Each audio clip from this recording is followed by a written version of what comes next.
Le sujet d'aujourd'hui, c'est est-ce que c'est quelque chose de bien, de correct, de faire un serment quand on jure sur la vérité. Des fois, le Bet Din, la halakha, elle est qu'une des personnes qui se trouve dans le Bet Din doit faire un serment. Certaines fois, c'est sur un Sefer Torah, d'autres fois, c'est sans Sefer Torah. Et on va essayer de voir, on sait que c'est quelque chose qui est très, très dangereux, très grave et qui fait très peur. Mais quand quelqu'un il est sûr qu'il a raison, est-ce qu'il doit essayer de s'abstenir de faire une chevoie ou bien non, il a le droit de le faire et peut-être même c'est une mitzvah de le faire. La Gemara dans Daf Lamed Bet Amud Bet raconte l'histoire de Rava bar Sharsham. Rava bar Sharsham, il devait attaquer des orphelins en Din Torah sur quelque chose que leur père, qui est Niftar, lui devait de l'argent. Et il essayait de faire toutes sortes d'astuces pour essayer, en fait, de ne pas se retrouver dans une situation dans laquelle il a besoin de faire une chevoie. Parce que, de manière générale, quelqu'un qui est attaqué en Din Torah, en général, c'est celui à qui on demande d'argent, on réclame l'argent. En général, c'est lui qui doit faire la chevoie, sauf dans certains cas d'exception. Par exemple, le cas des orphelins, qu'on leur demande de l'argent que leur père devait à quelqu'un, et la logique dit que l'orphelin il ne sait pas exactement qu'est-ce qui se passe avec toutes les affaires de son père, il n'est pas censé le savoir. Et donc les Chachamim, ils ont fait une takana que quand il y a un Din Torah en face d'orphelin, alors c'est celui qui demande, qui réclame l'argent, que c'est lui qui va jurer et qui va prendre l'argent. En général, celui qui jure, c'est celui qui jure et qui jure en fait pour se rendre patour, pour ne pas payer. Lui, il va jurer pour prendre de l'argent et c'est ça que Rava bar Sharsham, il essayait d'éviter.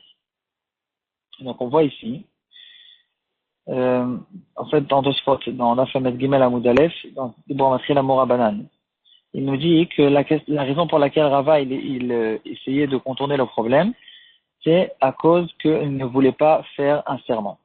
Donc ici, de cette histoire, on peut voir clairement que même quand quelqu'un est sûr que la vérité est avec lui, comme bien sûr dans l'histoire de Rava bar Sharsham, qui était un Amora, il savait que la vérité était avec lui, il avait quand même peur, il ne voulait pas faire un serment, parce que le serment, même quand c'est un serment sur une vérité, c'est quelque chose qu'on essaye d'éviter.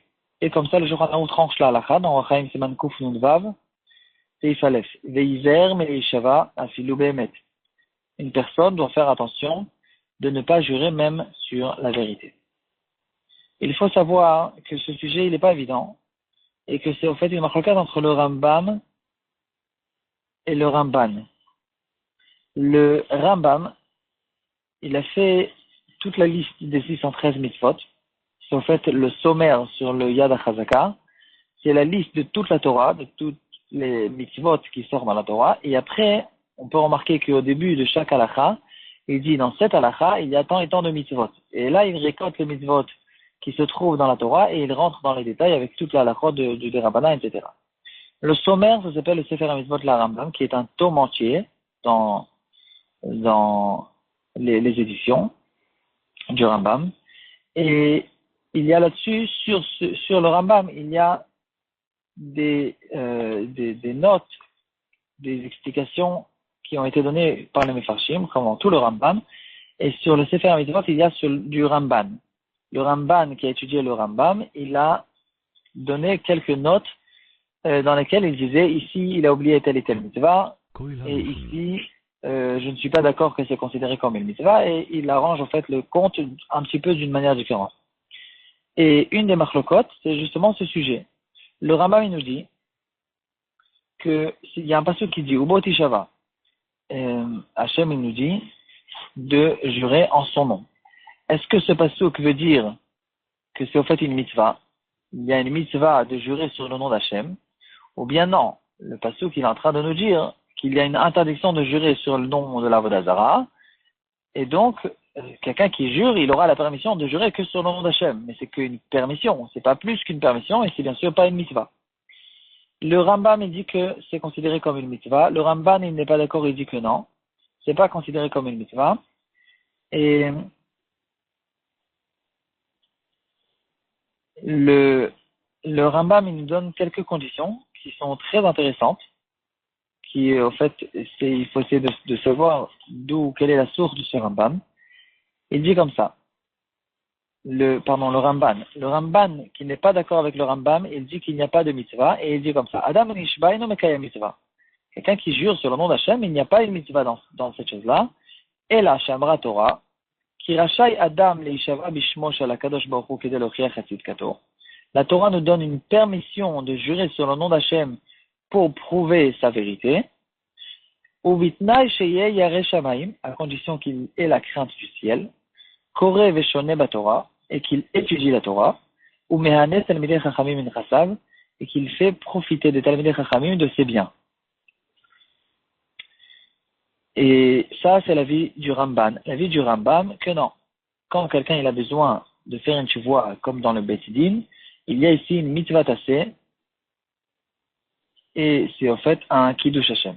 Un kiddush Hashem qui montre en fait que quand quelqu'un il veut montrer la vérité, quelqu'un qui veut prouver la vérité, que la vérité est avec lui au maximum possible, qu'est-ce qu'il est en train de faire? Il est en train de jurer sur le nom d'Hachem. Donc il est en train de dire ici, entre guillemets, que la plus grande des vérités, c'est le nom d'Hachem. Explication personnelle, peut-être que je me trompe, ou qu'il y a d'autres explications. En tout cas, d'après le Rambam, c'est une mitzvah, d'après le Rambam, c'est qu'une permission.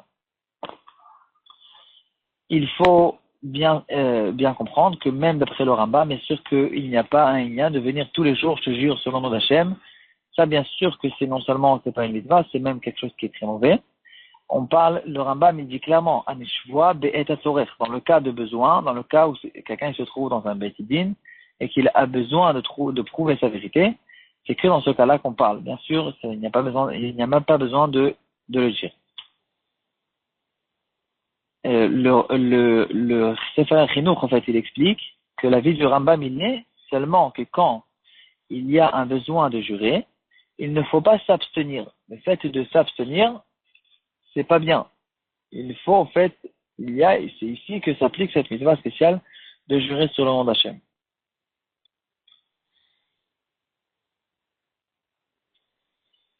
De notre temps, dans les Bate Dinim, on a perdu complètement, en fait, on a arrêté complètement toute cette possibilité de jurer et de prouver à travers des Shavuot.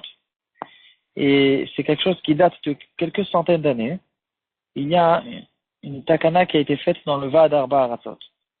Va'ad Arba Aratzot, il y a plusieurs centaines d'années, il y a 4 pays qui se sont réunis ensemble, les rabbanim se sont réunis ensemble pour faire toutes sortes de takanot qu'il y avait besoin dans leur génération, et pas mal de ces takanot nous restent jusqu'aujourd'hui. Une de ces takanot était que quand le Beit Din, il remarque que quand à la suite, quand ils vont continuer en fait ce cas, le cas qui est venu devant lui, cette histoire, quand le Beit Din remarque qu'on va en arriver à une chevoie dans cette histoire, alors le Beit Din, ils ont le devoir de essayer de s'arranger d'autres manières et de dire aux deux, regarde, essayez d'arranger avec vous, faites moitié-moitié, faites 2 tiers, 1 tiers, etc. Et le Va'ad Arba Aratzot, il propose lui-même une possibilité et il dit comme ça: celui qui a besoin de jurer, il va s'abstenir de jurer, et en contrepartie, celui qui lui réclame de l'argent, il va laisser tomber 1 tiers de la somme. Et comme ça, pour ne pas qu'il ait besoin de jurer, il y a ici cette personne qui va payer 2 tiers, l'autre il va laisser 1 tiers, et de cette manière-là, ils vont s'arranger. Une très belle explication qui a été donnée. Pourquoi 2 tiers, 1 tiers, pourquoi pas 50-50 ou quelque chose comme ça. Il dit comme ça. Il dit que d'après le Rambam, de jurer, c'est considéré comme un kiddush Hashem, donc c'est une mitzvah.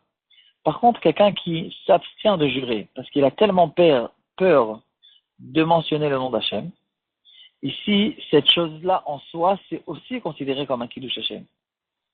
Et c'est un kiddush Hashem qui est encore supérieur que le kiddush Hashem de 8 jurés. Et donc, en fait, ici, il y a 2 kiddush Hashem. Il y a le kiddush Hashem de jurer et le kiddush Hashem encore plus bien, un peu encore plus fort, de ne pas jurer. Et il y a une braille dans la Masechet Baba Kama qui dit Idon mitzvah atchlish. Quand j'ai la possibilité de faire une mitzvah, et je dois faire sortir de l'argent pour cette mitzvah. Et j'ai maintenant une proposition d'accomplir cette mitzvah d'une manière encore meilleure, encore plus meoudar. Je dois être prêt à sortir encore un tiers de ce que j'ai sorti pour la mitzvah pour faire aussi le hidour. L'exemple le plus classique, j'ai un etrog que j'ai trouvé, qui est bien, qui est kasher. Il m'a coûté 100 euros et j'ai maintenant trouvé un meilleur etrog qui est encore beaucoup plus meoudar et je dois rajouter jusqu'à 133 euros pour acheter le deuxième. Donc ici aussi, il faut être prêt à perdre un tiers de la somme pour pouvoir faire le hidour mitzvah, de s'abstenir de jurer sur le nom d'Hachem et de cette manière-là de faire ce hidour mitzvah. Dans le livre de Rav Yosef Paladi, le fils du Gaon Rav Chaim Paladi, qui est extrêmement connu, il dit que d'après la majorité des Rishonim, on pense comme le Ramban, qu'on essaye au maximum de ne pas jurer du tout. C'est pas considéré comme une mitzvah et on s'abstient, au contraire, on s'abstient de le faire. Et il dit encore plus que ça, que celui qui a eu besoin de faire une chevoie, qui a juré au Beit Din, il va garder cette date et toutes les années, pendant l'anniversaire de cette date, il va faire un jeûne. Il va jeûner pour avoir une kapara sur ce serment qu'il a eu besoin de faire.